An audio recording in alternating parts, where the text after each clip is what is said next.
ఎప్పుడు మా ఇంట్లో పులిహోర చేసినా గానీ, గుళ్ళో పెట్టే ప్రసాదం పులిహోరే గుర్తొస్తా ఉంటదండి. ఈరోజు మార్నింగ్ లెగవంగాల్నే బ్రేక్‌ఫాస్ట్ కింద నిమ్మకాయ పులిహోర అయితే చేద్దాం అనుకున్నాను. దోసలు, ఇడ్లీలు, ఉప్మాలు తిని కొంచెం బోరుగా అనిపిచ్చింది. అందుకని చెప్పి పులిహోర చేద్దామని ఈరోజు మార్నింగ్ పులిహోర అయితే చేశాను.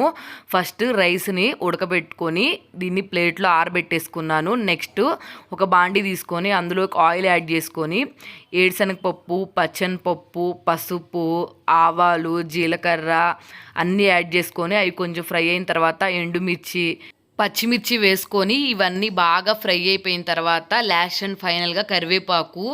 మనకి పులిహోరకి టేస్ట్ ఇంక్రీజ్ చేసేదే కరివేపాకు కదండి.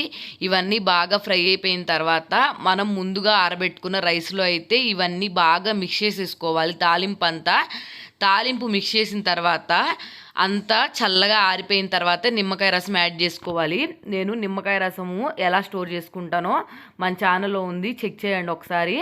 ఉప్పు వేసి అయితే స్టోర్ చేసుకున్నాను. ఇంక ఉప్పు వేసే పని లేకుండా రసం అయితే రైస్లో కలిపేసుకొని, పులిహోరకి టేస్ట్ ఇంక్రీజ్ అయ్యేదే మనం చేత్తో కలపటం వల్ల కదా, అందుకే గంటె పక్కన పడేసి చేత్తో అయితే కలిపేశాను. నీట్గా ప్లేట్లో పెట్టేసుకొని తిన్నామంటే మాత్రం పులిహోర తింటుంటే పుల్ల పుల్లగా భలే ఉందండి. టేస్ట్ అద్దిరిపోయింది. వీడియో నచ్చితే సబ్స్క్రైబ్ చేసుకోండి.